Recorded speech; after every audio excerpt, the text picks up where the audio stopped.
Hey guys, Chubby Retro here again. Another magazine we're going to take a deep dive into. It's going to be EGM issue 101. Now this is from December 1997, and as you can tell, I'm getting old, so I really have to kind of hold things away to be able to read them. But if you read this magazine originally, you're probably getting old too. So Diddy Kong Racing, in my opinion, it was better than Mario Kart 64. Really fun racing game. Kind of had that adventure mode where there was levels and you had to accomplish certain things. But it has Nintendo 64, PlayStation, Saturn, Super NES, Genesis, and arcade, along with the ultimate holiday gift guide inside. So let's take a look. 101 from December of 97. This is a rather thick issue, so we'll try to get through it as quick as possible. Once again, I try to kind of be careful in the sense of I don't want to drag this video out too long, but I also don't want to rush it and skip through things. So I'm trying to find like a pace that's kind of good for everybody. But anyway, Diddy Kong Racing, better than Mario Kart 64? In my opinion, yes, it was. And it's surprising that they never, I don't think Rare ever made another racing game like this. I know they got bought out by Microsoft and all that, but did they ever make another racing game? You would think that they would have used that engine and made something else. But, I mean, correct me if I'm wrong, guys. Let's take a look inside. So, at first, we have an ad for... This one's a little bit better. My other magazine was kind of, when I peeled it open, it kind of, you can see that it's coming unglued. So this one seems better. But this has a 3-page ad for multiple games by the developer. Is it Eidos, Fighting Force Ninja, Tomb Raider 2, and Death Trap Dungeon. Namco, couple fighters, Soul Blade, Tekken 2, 2-page ad here. And then we go into NFL Quarterback Club 98 for the Nintendo 64 and DOS CD-ROM. Another awesome Castlevania game for the PlayStation. Which was your favorite Castlevania game, guys? There were so many good ones from the NES. Which was your favorite game, guys? Let me know. And then All I Want for Xmas. We have the Diddy Kong Racing ad here, and some previews of upcoming games. Holiday Buyer's Guide. Sonic R Racing for the Saturn. I like looking at these magazines going back. It's nostalgia, but it's also interesting to see the different games, the way they looked graphically, the way they were advertised, the boxes. I remember the Saturn and the PlayStation had these really long boxes, which were completely unnecessary. But I mean, it's just like they had their own thing. And nowadays, it's like everything's the same. All the case sizes are relatively the same, except Switch, of course. Nightmare Creatures for PlayStation.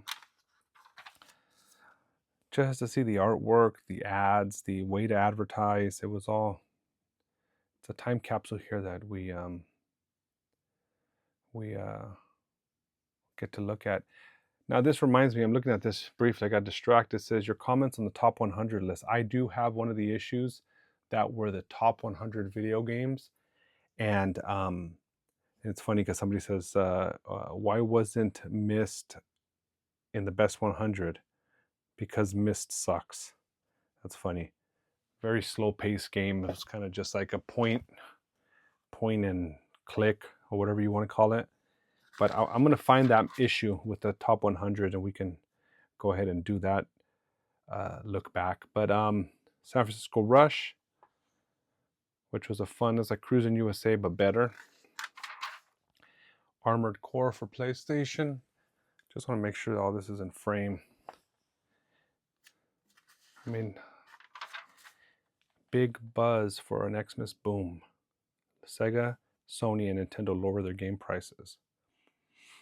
And one thing I like doing is when you look back at these magazines is the variety of games. How many different games there were and how many games, or genres of games people really enjoyed.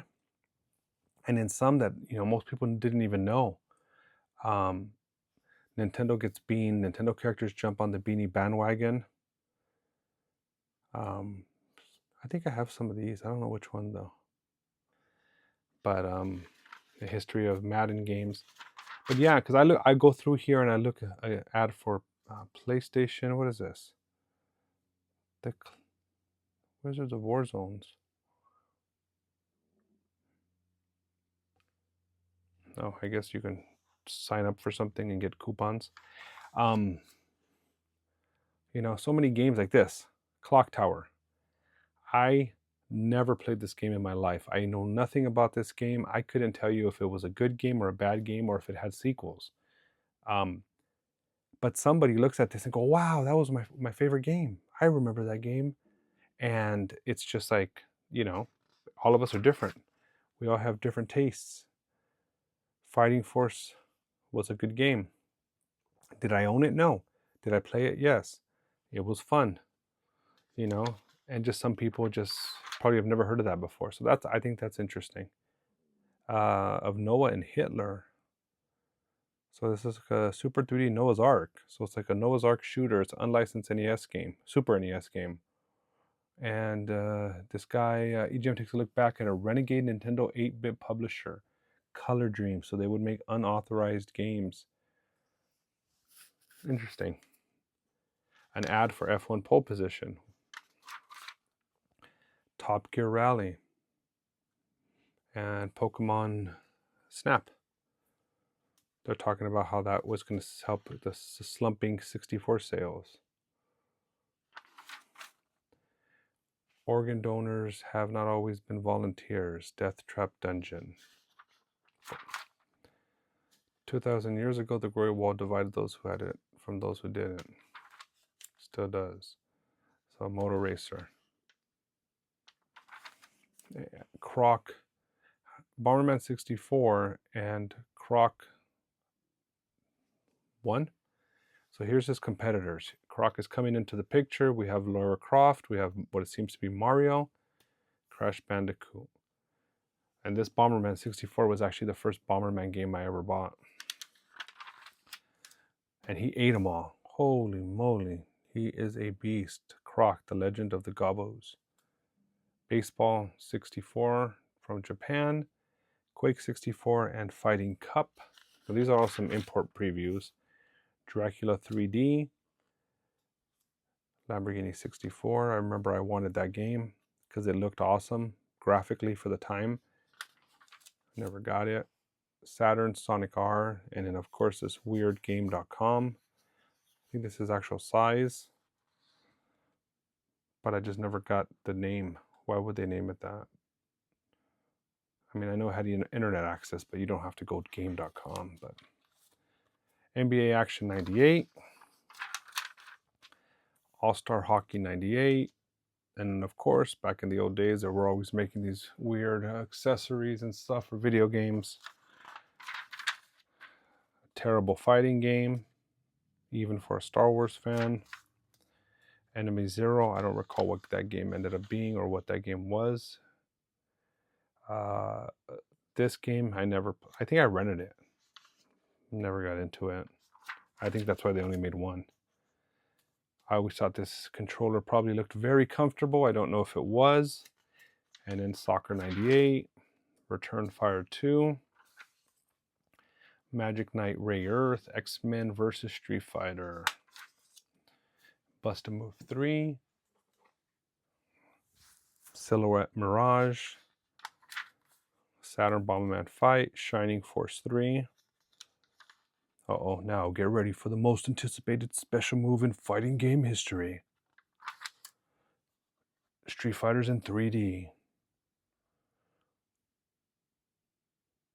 I never played that game. Now that I think about it, I even forgot about it. It must have not done well, because why didn't they switch Street Fighter into 3D permanently? Or have a series in 3D? So it must have not been successful. But I forgot about that until I opened this up right now. That is the blessing of these videos, guys. That's why I do it, so that we can all remember things that we forgot about. PlayStation Alundra, Excalibur,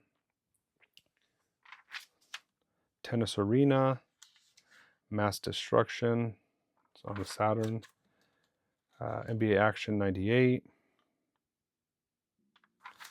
and then NHL All-Star Hockey 98, and then we have Last Bronx, which is, I assume, a fighting game in the Bronx. Auto Destruct for PlayStation, Ogre Battle Limited Edition for PlayStation, Load Runner, awesome arcade hockey game for the Nintendo 64, and this was the next version, the 98. Barracuda Controller by Interact. Did any of you guys buy other third-party controllers, or did you guys all stick with the OEM original controllers by the manufacturers? Manhattan Project, Need for Speed V Rally, and another Naki Christmas bundles. Power Soccer, Diablo, and Shipwreckers. Shadow Master, Midway Arcade, and the Jerky Boys CD. I forgot about the Jerky Boys. A fishing game, Mortal Kombat Annihilation,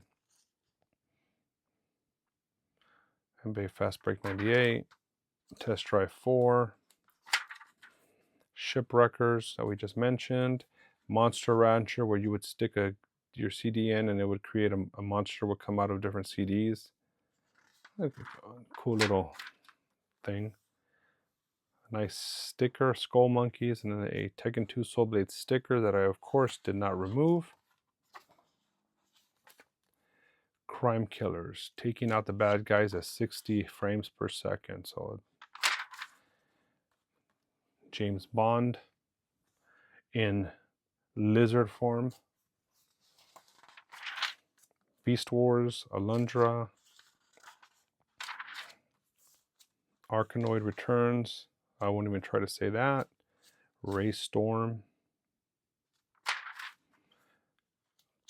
Chocobo's Mysterious Dungeon, Final Fantasy VII International, Command and Conquer, Red Alert, and then we have Gradius Gaiden, Ghost in the Shell. I know that was a popular like comic or anime back in the day. Metal Gear Solid, the most anticipated PlayStation game ever.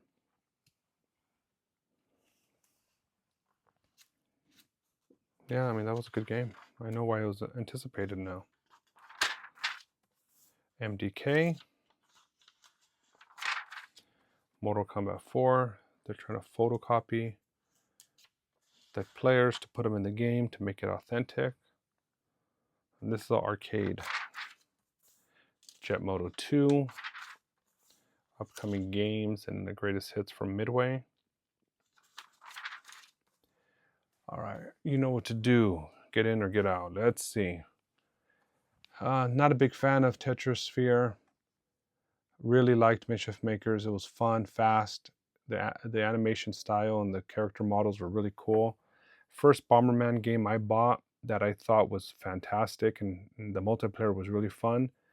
Madden Football 64 was the first Madden that we bought because it was Madden, and now if you go back to play it, it's really hard to play. GoldenEye 007, I don't have to say much about that. ISS Soccer 64, my favorite soccer game of the era.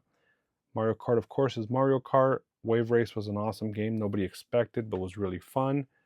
Wayne Gretzky was a blast. Diddy Kong Racing, the best racing game, I think, on the system.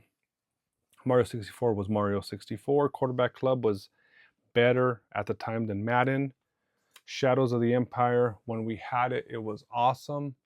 I thought it was the greatest game ever, visually and gameplay-wise. Now it's kind of hard to play when you go back in time just because it's just clunky.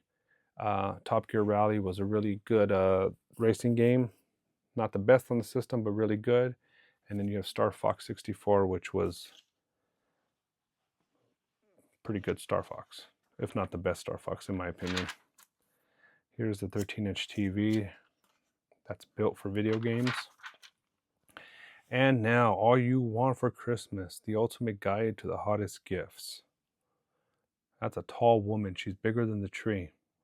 Yeah, she's taller than the tree. It's a large woman, and these are some small people. So here's the Nintendo 64.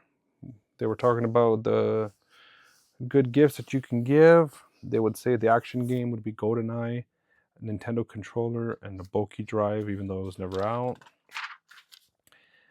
A good puzzle game. So this is good for parents. You give this to your parents and you say, hey, these are what I think I should be getting.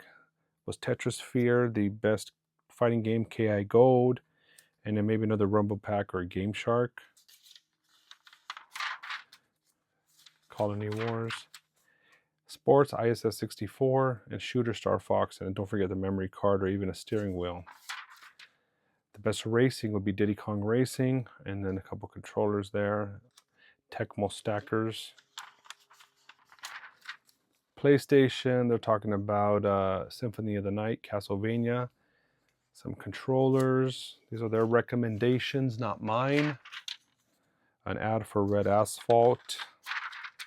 And they're saying the best fighter was Tekken 2, Madden NFL 98, or Game Day 98, and then Final Fantasy 7 as an RPG. So that's their recommendations. The best shooter would be Race Storm, and the best racing game would be Wipeout XL. I don't disagree with those recommendations at that point in the PlayStation's life. I think those were probably pretty safe bets. Command & Conquer for strategy or sim, or a puzzle game would be Super Puzzle Fighter. Yeah, I don't know about the glove. That would have been a waste of money.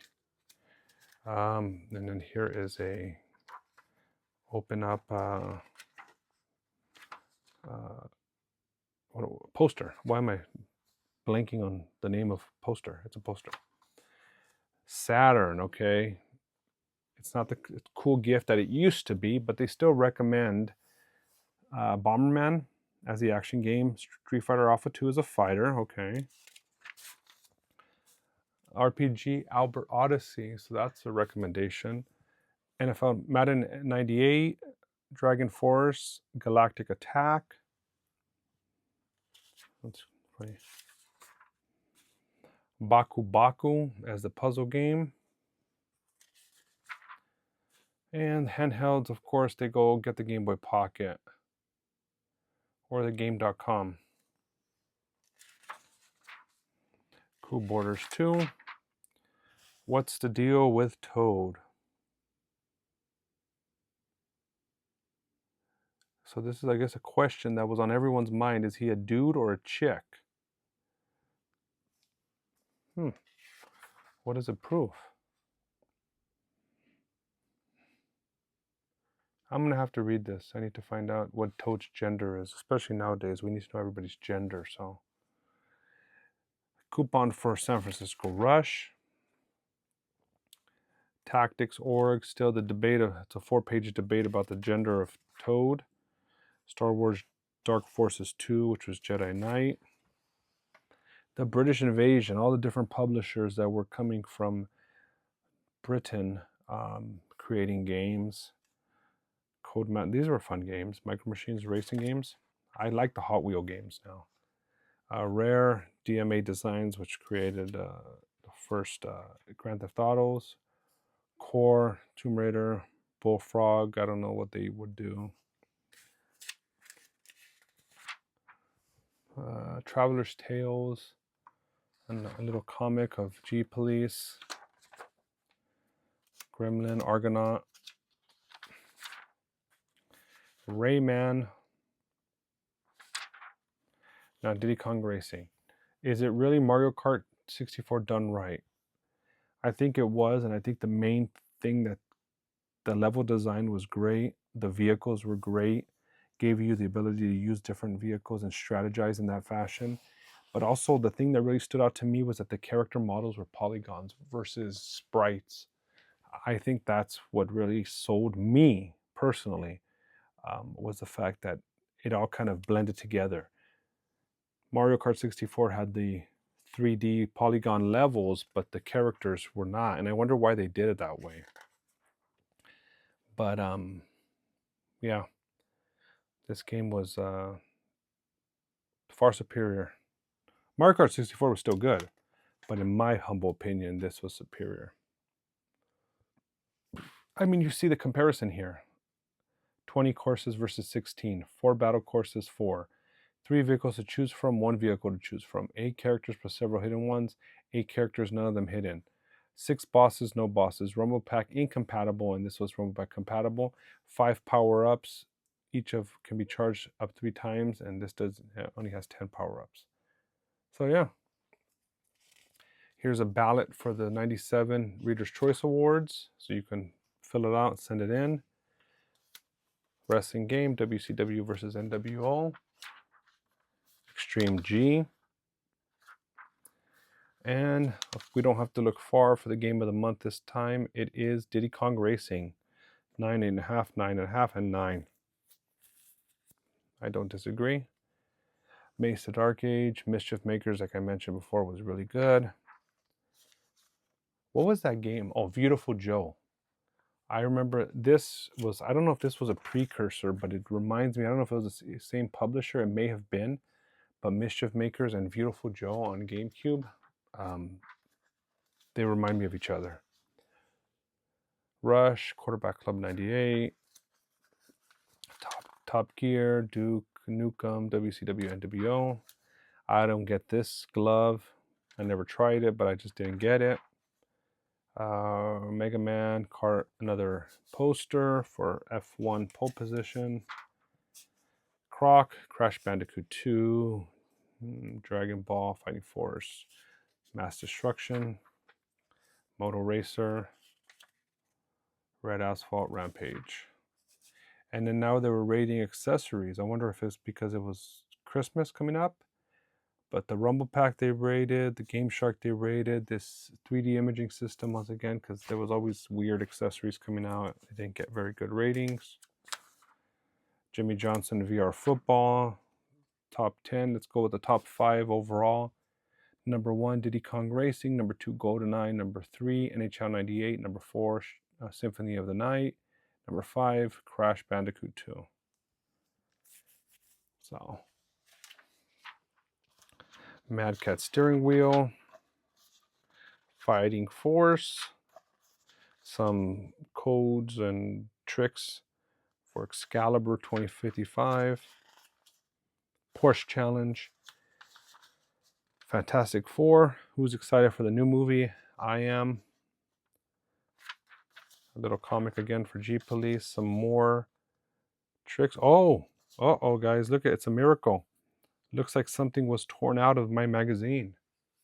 It may have been like a subscription card to like renew or something, but looks like something was torn out of one of my magazines. This, red alert, red alert, red alert.